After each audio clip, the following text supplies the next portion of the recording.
Okay, welcome everyone to today's webinar where we'll be talking about graphic organisers. Now this is a slight departure from the normal sort of teaching strategies that I talk about in these videos a lot, but graphic organisers is a very important part of the process, whether you're working with year 2s or 3s or 7s or 12s or even adults.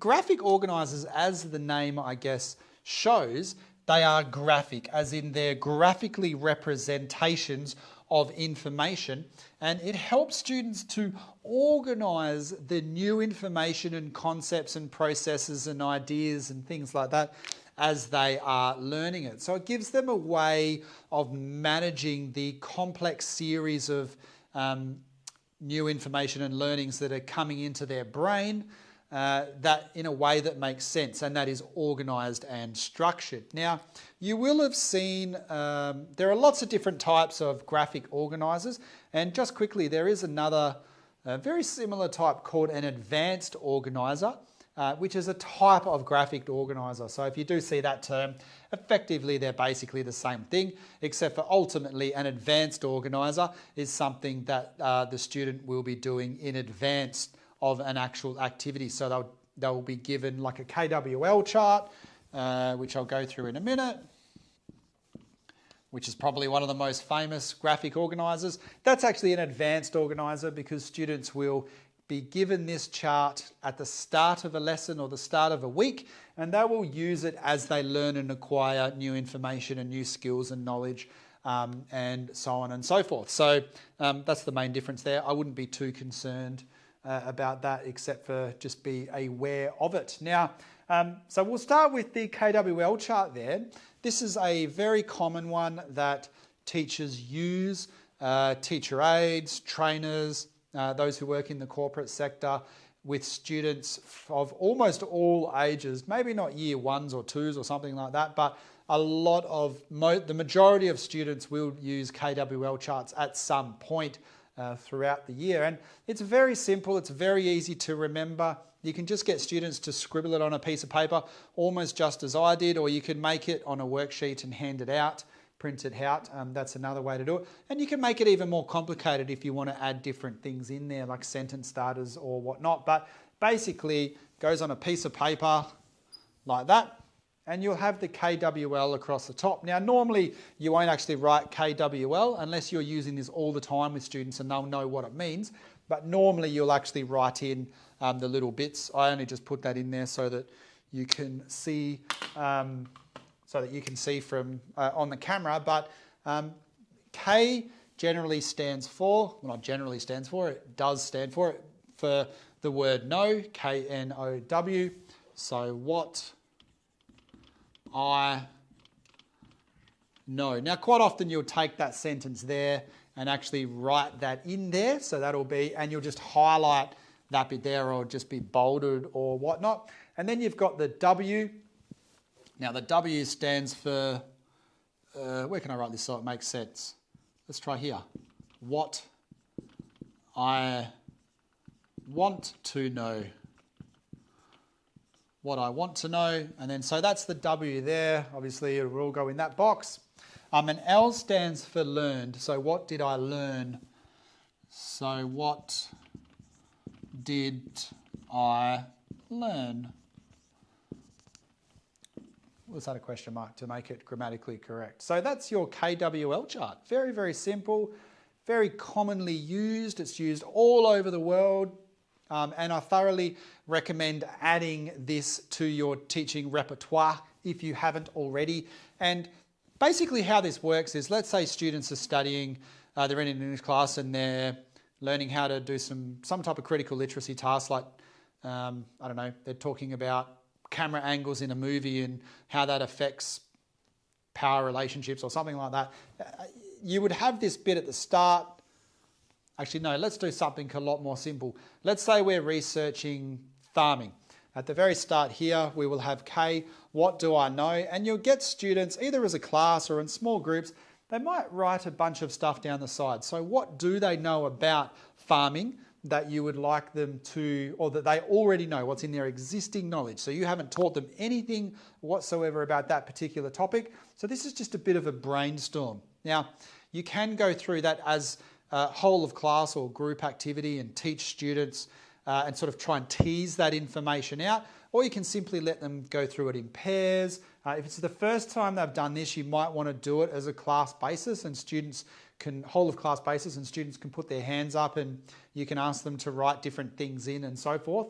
And you might even need to get a bit more specific. So what do you know about farming in this country? Or what do we know about what you could talk about the weather, you could talk about droughts, you could talk about different types of animals. So depending on what angle you were going with, you might go in a certain direction there, or it could be more broad.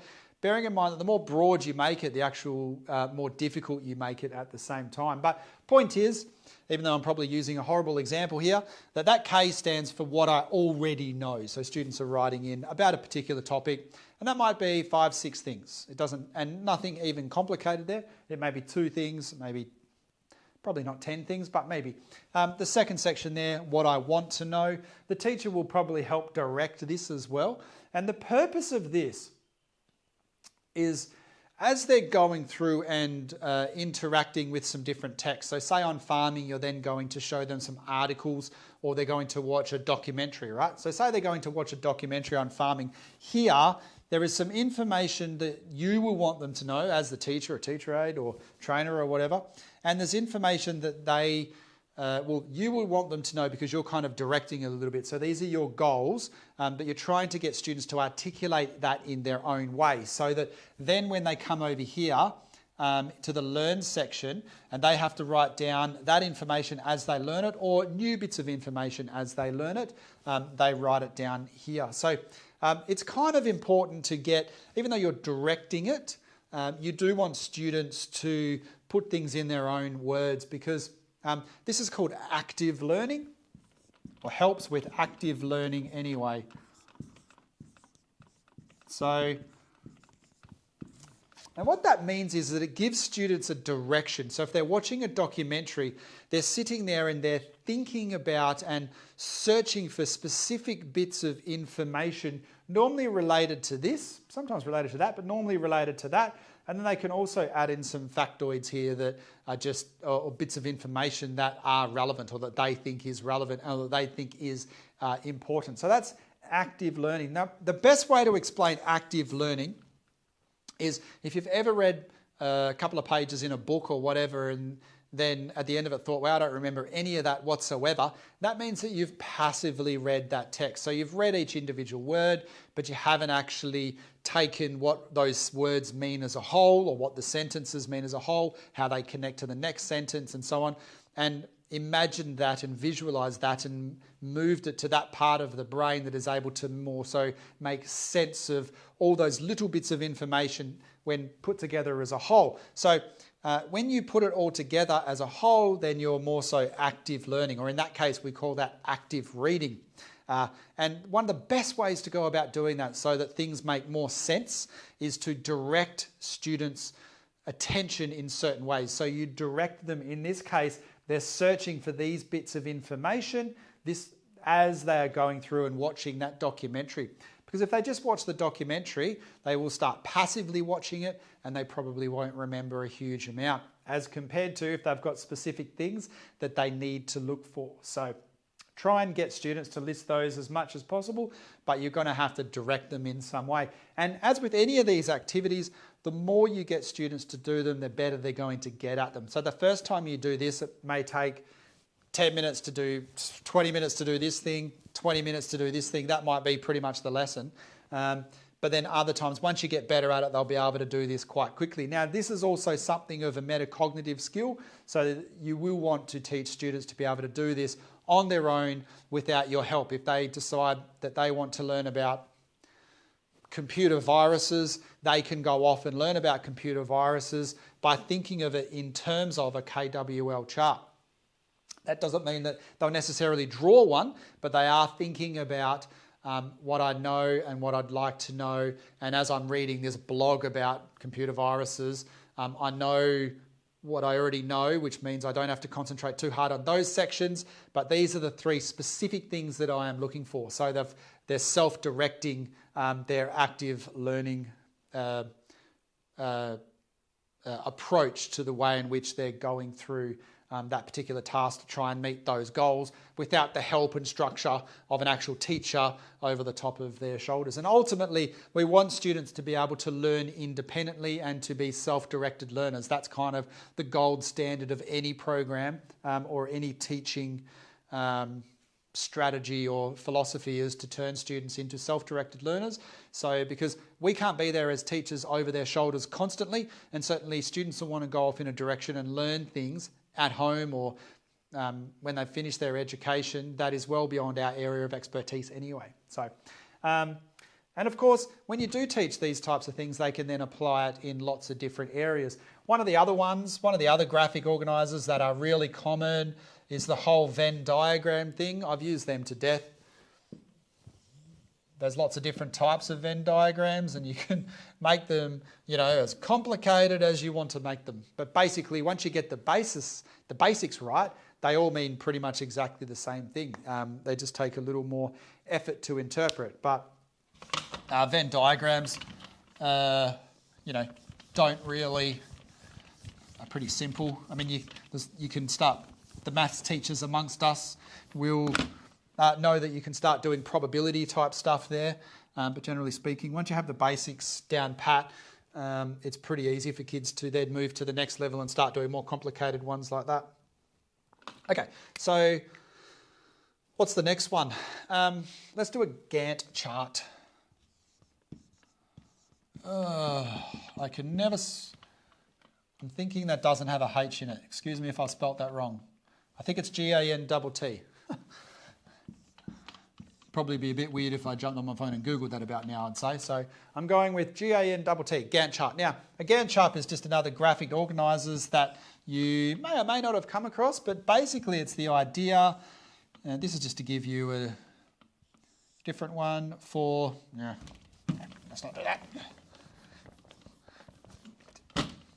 How long a project is going to take and when different aspects of that project is going to be completed.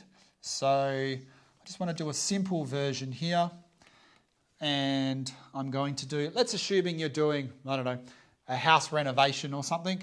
So over here you will have bed 1, lounge, activity, and garden. Something like that. So this is just a basic Gantt chart just to demonstrate that. Obviously you could use this for any project that kids are doing, whether it's woodworking or whatever. Again, just another type of graphic organiser to show you something completely different. That's not very pretty. So bed 1. Now let's say across the top here, and to use a different pen, across the top here we'll have month 1, month 2,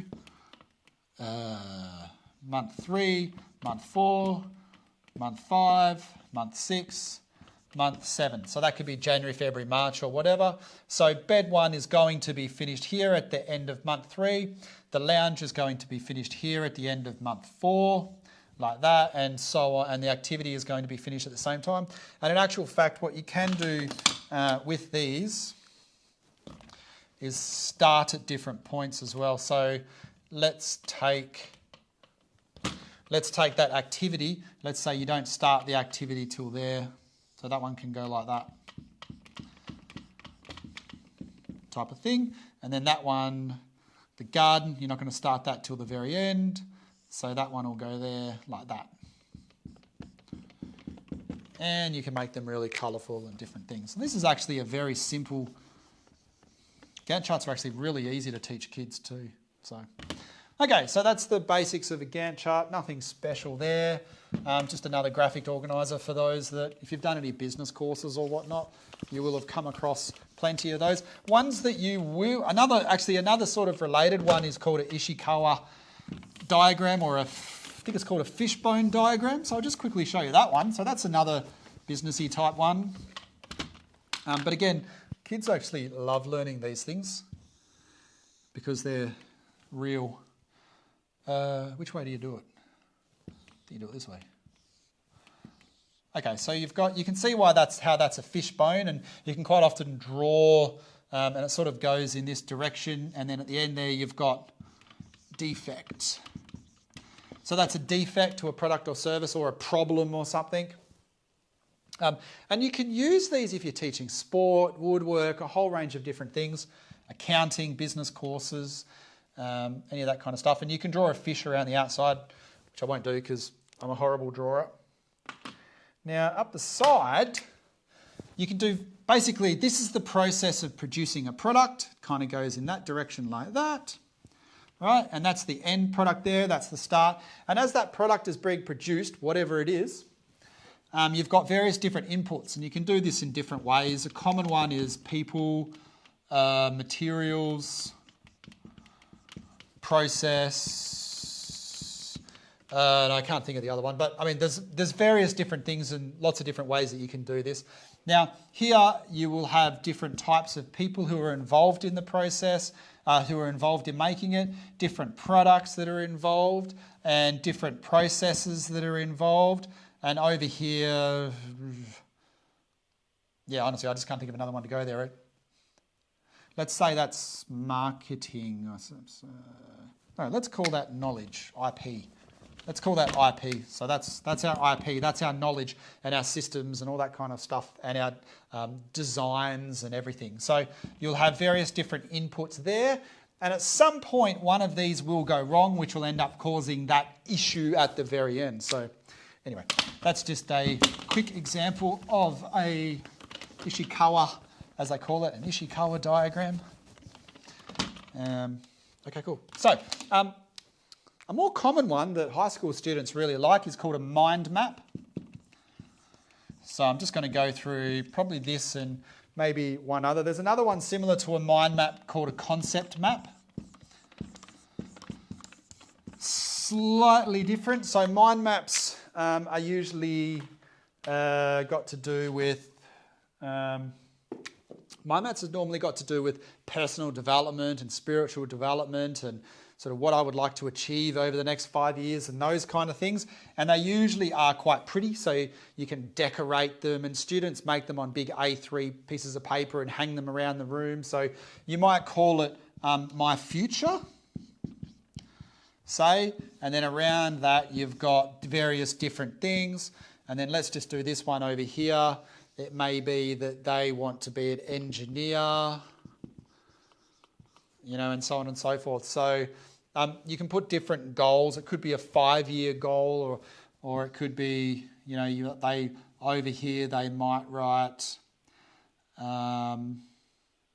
travel. Could be another thing that they would like to do in the future. So yeah, anyway, that's called a mind map. But the main one I actually wanted to show you, if you want to look up mind maps, just chuck it into Google, because there's millions of examples of those. I know psychologists and things use them quite regularly, and so forth, and career teachers use them a lot for various different things.